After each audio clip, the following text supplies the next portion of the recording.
Hello students, आज हम लोग अपनी हिंदी पाठ्य पुस्तक आगाज में से 13वां अध्याय करेंगे, जो कि एक कविता है जिसका शीर्षक है पथ की पहचान।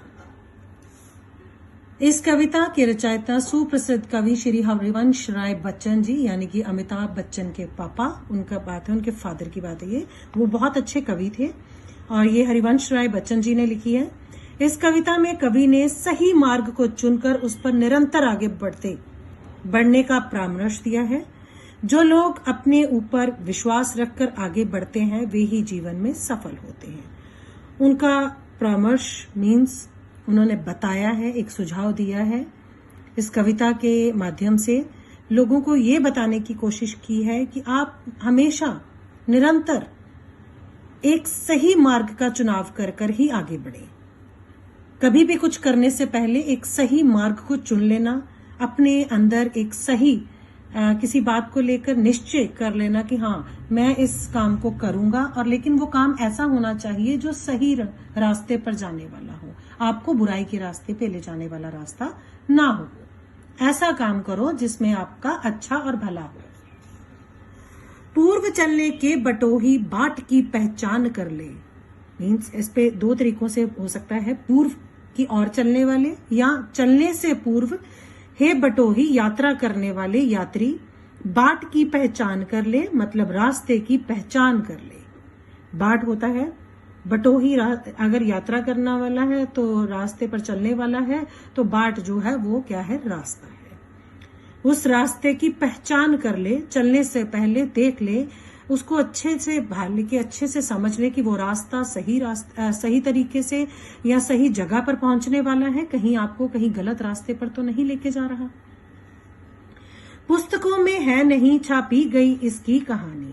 कहते कि किसी भी रास्ते को लेकर, अच्छाई और बुराई को लेकर, पुस्तकों में रास्ते के चुनाव को लेकर कोई आपको सुझाव नहीं दिए गए हैं, ना ही इसकी कोई कहानी बताई गई है, ना ही कोई आपको बताएगा। ऐसी कोई कहानी नहीं छपी है, ऐसा कोई लेख नहीं छपा है, ऐसा किसी ने कुछ नहीं लिखा है कि जो आपको सही और गलत रास्ते की पहचान किताब बताए। ऐसी किताब नहीं बनी है। हाल इसका ज्ञात होता है न औरों की जुबानी। कहते हैं कि इसका अगर ज्ञान होता है तो वो क्या होता है कि औरों की जुबानी ना होता है, ना औरों की जुबानी। और दूसरों की समझ अगर समझाए हमें कोई, तो हमें उससे भी ऐसा नहीं होता है कि हम समझ नहीं पाते हैं। कई बार आप लोगों को अगर कोई बोले कि ये रास्ता सही है, ये गलत है, आप सोच में पड़ जाते हो कि क्या सच में ये रास्ता सही है या गलत है, क्या मैं इस रास्ते पर जाऊं कि ना जाऊं। कवि के कहने का भी यही तात्पर्य है, यही अर्थ है कि हाल इसका ज्ञात होता है न औरों की जुबानी, कि जो इस रास्ते पर, अच्छाई के रास्ते पर चलना जो है, उसका जो हाल है, क्या होने वाला है, इसके बारे में आगे ना तो कभी कोई बता पाया है, ना ही कोई बता पाएगा। ऐसी कोई किताब नहीं है, ऐसा कोई भी आपको लेख नहीं मिलेगा जहां पर यह बताया हो कि अगर आप इस रास्ते पर चलोगे तो आगे जाकर आपके साथ ऐसा होने वाला है। ऐसा नहीं होता है, ये आपको खुद निश्चित करना होता है। अनगिनत राही गए इस राह से उनका पता क्या। कहते भी ऐसा है, काफी लोग अच्छाई के रास्ते पर गए हैं और काफी बुराई के रास्ते पर गए हैं। अनगिनत, असंख्य लोग जिनको गिना नहीं जा सकता, इतने लोग इस रास्ते से निकल कर गए हैं, उनका भी अभी तक पता नहीं चला कि क्या बना। पर गए कुछ लोग इस पर छोड़ पैरों की निशानी, कि जो अच्छाई के रास्ते पर जो लोग चले हैं, हमें उनका ये नहीं पता है कि वो कितने लोग थे, कौन किस तरफ का किस समय गया, हमें ये नहीं पता है। परंतु हाँ, जो भी गया उस रास्ते पर वो एक अपनी छाप छोड़ के गया, एक निशानी छोड़ के गया है। अच्छाई के रास्ते पर अपनी एक निशानी छोड़ कर गया है। यह निशानी मूक होकर भी बहुत कुछ बोलती। यह मूक मतलब है चुप रहकर, यह निशानी चुप रहकर भी, यानी कि उसके पैरों की जो निशानी, उसकी अच्छाइयों को रास्ते पे चलने का जो हमें अंदाजा जो लगता है, वो किससे लगता है, वो कभी बोलकर नहीं बताता है कि मैं इस अच्छाई के रास्ते पर ऐसे चला और ऐसे किया, वैसे किया, ऐसे करोगे तो ऐसा। ये है कि उसकी पहचान, उसकी एक निशानी, मतलब अगर किसी ने कोई अच्छा कार्य किया है तो लोग उसको याद करते हैं। अगर वो अच्छे रास्ते पर चलता है, मान लो गांधी जी थे, वो हमेशा सच्चाई के रास्ते पर चले हैं, तो गांधी जी ने अपना जो है वो खुद आप लोगों को नहीं बताया है, लोग उनके बारे में आपको बता रहे हैं। उनके अच्छाई के रास्ते पर चलने के बाद जो उनके साथ हुआ वो उन्होंने आप लोगों को खुद तो नहीं बता रहे, उनकी बातें उन्होंने खुद नहीं लिखी हैं, उनकी बातों का जिक्र लोगों से सुना जाता है। वो चुप रहकर भी सब बातें हमें पता चल जाती हैं। यह निशानी मूक होकर भी बहुत कुछ बोलती, चुप रहकर भी बहुत कुछ बोल देती है। खोल इसका अर्थ पंथी, कहते हे पंथी, हे पथ पर चलने वाले, इसका अर्थ समझ, पंथ का अनुमान कर ले, निश्चित कर ले कि तू किस पथ पर चलना चाहेगा, अच्छाई पर या बुराई पर, और सही मार्ग पर चलना। सही मार्ग से तात्पर्य है अच्छाई पर चलने वाला, सच्चाई के रास्ते पर चलने वाला। ये तेरे ऊपर डिपेंड करता है कि तू किस चीज को चुनने वाला है। उसका भी अनुमान मीन्स निश्चित कर ले कि तू किस रास्ते पर चलना चाहेगा, सही रास्ते पर या गलत रास्ते पर। पहले चलने से पहले अपना एक रास्ता नियुक्त कर ले, उसके बारे में पक्का अपने मन में ठान ले कि मैं किस रास्ते पर जाना चाहता हूँ। पूर्व चलने के बटोही बाट की पहचान कर ले। चलने से पहले हे बटोही, हे यात्री, उस पथ की पहचान कर ले, बुरे और अच्छे का ज्ञान कर ले। यह बुरा है या कि अच्छा, व्यर्थ इस पर दिन बिताना। कहते ये मत सोचना जब चलना है तेरे को, पर ज्यादा समय इसमें मत लेना कि ये जो रास्ता जाता है ये अच्छाई की तरफ है या बुराई की तरफ है। ये मत देख कि उसके आगे जाके तेरे को इससे फायदा होने वाला है कि नुकसान होने वाला है। बस ये है इसमें अपना समय मत व्यर्थ करना, समय को व्यर्थ मत करना, बेकार मत गवाना। जल्दी से इसका कोई ना कोई निश्चय करके उस रास्ते पर चल पड़ना। अब असंभव छोड़ यह पथ दूसरों पर पग बढ़। कहते ये असंभव है, छोड़ यह पथ दूसरों पर, इन चीजों को छोड़ दे, सोचना छोड़ दे, और दूसरों के पग पर बढ़ना छोड़ यह पथ। जो दूसरों ने जो किया है उसको अगर तू देखे कि मैं भी वही करूंगा, तो ये चीजों पे अपना समय मत व्यर्थ कर। तू ये सोच कि जिस पग पर मैं चला हूं वो उस पग पर मेरे को चलना है जिस पर और लोग ना जा चुके हों। अच्छाई का ऐसा रास्ता चुनना जहां पर कभी कोई ना गया हो। इतनी अच्छाइयां करना उस पर कि उसमें आने वाले संकटों का भी ध्यान मत रखना। तू इसे अच्छा समझ, यात्रा सरल इससे बनेगी। यह मत सोचना कि लोगों ने ऐसा किया, पथ में दूसरे लोगों ने ऐसा किया था तो उनको इसकी सफलता नहीं मिली है तो मैं इस रास्ते पर जाऊंगा, हो सकता है मेरे को भी सफलता ना मिले। ये मत सोचना, तू इसे अच्छा समझ। बस जो कुछ भी है उसको अच्छा समझ ले। तेरे लिए तेरी यात्रा क्या है वो बहुत सरल, बहुत सिंपल, सरल मीन्स बहुत सिंपल बन जाएगी, बहुत आसान हो जाएगी। सोच मत के बल तुझे ही यह पड़ा मन में बिठाना। सोच मत कि दूसरों से मत इसके बारे में सोच कि दूसरों ने क्या किया, ये दिमाग में मत ला, ये अपने मन में ख्याल मत ला। तेरे को जिस रास्ते पर चलना है वो तेरे को खुद से अपने मन में उस बात का निश्चय करना है, उस बात को अपने मन में धार लेना है कि हाँ मैंने ये कार्य अगर करना है तो ठान ले कि तू ही कर पाएगा उस काम को, कोई और नहीं कर पाएगा उस कार्य को, और उस मार्ग पर तेरे को ही चलना है। तू इसी पर आज अपने चित्त का अवधान कर ले, अपने मन को अपने मन में निश्चय कर ले। चलने से पहले उससे ज्यादा समय व्यर्थ मत कर, बस चलने से पहले अपने मन में निश्चय कर ले कि तेरे को ये काम करना है, इस मार्ग पर चलना है। पूर्व चलने के बटोही बाट की पहचान कर ले। है अनिश्चित किस जगह पर सरत गिरी गहवर मिलेंगे। कहते ऐसा कोई निश्चित जगह नहीं है, सब अनिश्चित है। पता नहीं, अनिश्चित, पूरे पक्के तौर से पता ना होना है अनिश्चित। कहते ये तो है कि इस बात का कोई अनुमान नहीं है, निश्चित नहीं है कि किस जगह पर तुझे नदी मिलेंगे, किस जगह पर पहाड़ और किस जगह पर गुफाएं मिलेंगी। मतलब तुम्हारा रास्ता कठिनाइयों से भरा भी हो सकता है। कई बार तुम्हें बिना पानी के चलना पड़ सकता है, कई बार पहाड़ों से भी चलना पड़ सकता है।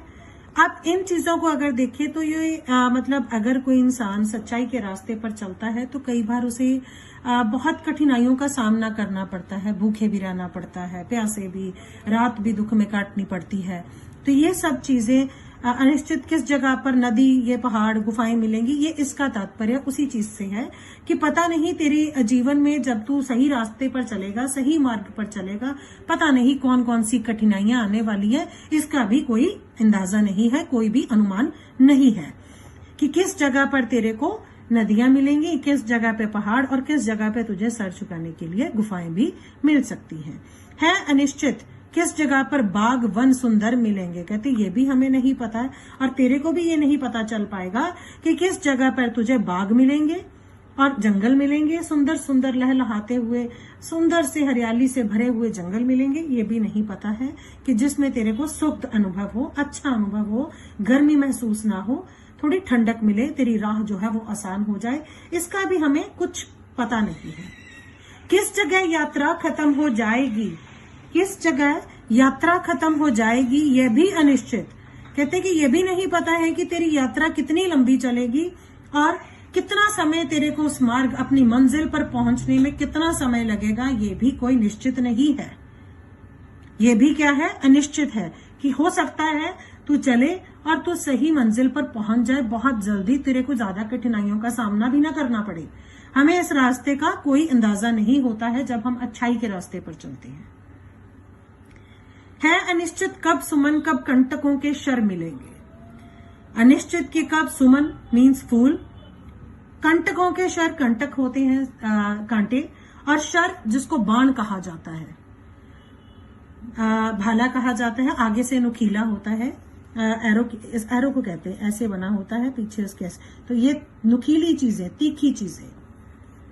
है अनिश्चित कब सुमन कब कंटकों के शर मिलेंगे। कहते हमें इस बात का भी कोई अंदाजा नहीं है और तेरे को भी इसका कोई अनुमान नहीं मिलेगा कि कब तेरे को सुंदर सुंदर फूल देखने को मिलेंगे, यानी कि कोमलता का एहसास होगा, और कब कंटकों के शर मीन्स तेरे को तीखे बाणों की तरह कष्ट को भोगना पड़ेगा। ऐसा भी कोई हमें अनुमान नहीं है। कौन सहसा छूट जाएगा, मिलेगा कौन सहसा। कहते पता नहीं अचानक रास्ते में तेरे को कौन मिल जाए, कौन तेरे साथ को छोड़कर चला जाए, इसके बारे में भी कुछ नहीं कहा जा सकता। आ पड़े कुछ भी रुकेगा, आ पड़े कुछ भी रुकेगा, तू ना ऐसी आन कर ले। कहते कुछ भी आ जाए, कुछ भी हो जाए, कैसी भी परिस्थितियां क्यों ना हो जाए, तेरे को रुकना नहीं है, अपने उस अच्छाई वाले मार्ग पर चलते ही जाना है। अच्छाई का मार्ग, ये बात तो जरूर है कि जो अच्छाई का मार्ग होता है उस पर कुछ कठिनाइयां भी जरूर होती हैं, लेकिन अंत में जाकर जो सुख का अनुभव हमें होता है वो बहुत अच्छा होता है। जिस प्रकार से हम लोग सारा दिन अगर काम करें ना, तो शाम को घर में आकर जिस प्रकार से आपको एसी में बैठ के जो अनुभव होता है ना, वो ठंडक मिलती है, उसी प्रकार से जब इंसान बहुत कष्टों से निकलता है तो उसके बाद जो सुख प्राप्त होता है उसका अनुभव भी कुछ उसी प्रकार से होता है। ये मैंने आपको एक एग्जांपल दी है कि एसी की हवा, बिकॉज इससे ज्यादा अच्छे एग्जांपल मेरे ख्याल से आजकल आपको नहीं दी जा सकती कि अगर आप सारा दिन गर्मी में बिता रहे हो और अचानक से बाद में आप लोग सारा काम करने के बाद एक आराम की सांस लेना चाहते हो और एसी के नीचे आजकल गर्मियों में जाके बैठ जाओ, तो वो जो अनुभव है, वो जो सुख, वो ठंडक जो आपके शरीर को मिलती है, वही सही राह पर चलने वाले इंसान को वैसा ही अनुभव होता है। पूर्व चलने के बटोही बाट की पहचान कर ले। चलने से पहले हे पूर्व की तरफ चलने वाले बटोही, पहले अपने रास्ते का पहचान कर ले, उसका एक निश्चित कर ले कि तेरे को किस रास्ते पर चलना है। इस बात का सोच विचार कर फिर ही रास्ते पर चलना। बहुत अच्छा, मतलब इसमें बहुत अच्छी बात बताई गई है इस कविता में, क्योंकि हर इंसान की जिंदगी में ऐसा समय आता है कि उसको अच्छाई भी दिखाई जाती है और बुराई भी, उसको नजर आता है दोनों चीजें। जब आप लोग बच्चे होते हो ना, आपके पास अच्छाई का रास्ता भी है, बुराई का रास्ता भी। अगर कोई बुराई की तरफ चल पड़ता है तो आगे चलकर बेटा बुराई के रास्ते पे ऐसा है कि वो देखने में बहुत अच्छा है, पहले उसका बहुत सुख है, लेकिन लास्ट में क्या है, बहुत बुराइयां हैं, बहुत उसकी जो पीड़ा है वो बहुत गंदी है। जिस प्रकार से हम लोग सोच लें कि अगर कोई ये सोचता है चोरी करने से मेरे पास धन एकत्रित हो जाएगा, तो मैं चोरियां एक बार करता है, उसके पास आ गए पैसे, दूसरी बार करता है, पैसे आ गए, लेकिन एक समय ऐसा आता है जब वो पकड़ा जाता है और पुलिस उसको जेल में कर देगी, तो उसके बाद उसका वो धन संपत्ति सब ले ली जाती है, तो वो पैसा भी व्यर्थ गया, उसकी इतने सालों की मेहनत भी व्यर्थ गई। अगर यही उसी इंसान ने अगर उसके ऑपोजिट अगर दूसरे को देखे जो रोज 100 रुपए कमा के लेके आ रहा है, 50 जोड़ रहा है, 50 अपने घर वालों के लिए रख रहा है, मतलब कमाकर अपने लिए उनका जो जीवन निर्वाह है उनका 50 रुपए से वो कर रहा है और 50 रुपए को जोड़ रहा है, तो अंत में जाकर क्या होगा, उसके घर परिवार वाले भी उसके साथ होंगे, उसको एक सुख का अनुभव होगा, और तो और वो पैसे जो है वो भी उसके साथ जुड़े रहेंगे।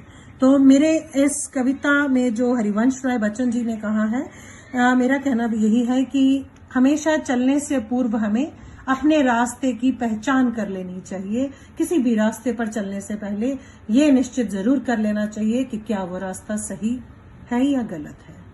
और चलने से पहले, किसी भी रास्ते को चुनने से पहले उस पर मतलब अगर आप लोग किसी चीज को सिलेक्ट करते हो, सब्जेक्ट आप सिलेक्ट करते हो, तो ये चीज जरूर ध्यान में रखना कि आपका जो सब्जेक्ट आप सिलेक्ट कर रहे हो, जिस चीज को आप चूज कर रहे हो, वो क्या आपके लिए अच्छा है, आगे चलकर आपको उसका फायदा होने वाला है कि नहीं होने वाला है। इस बात का ध्यान जरूर कर लेना चाहिए। धन्यवाद।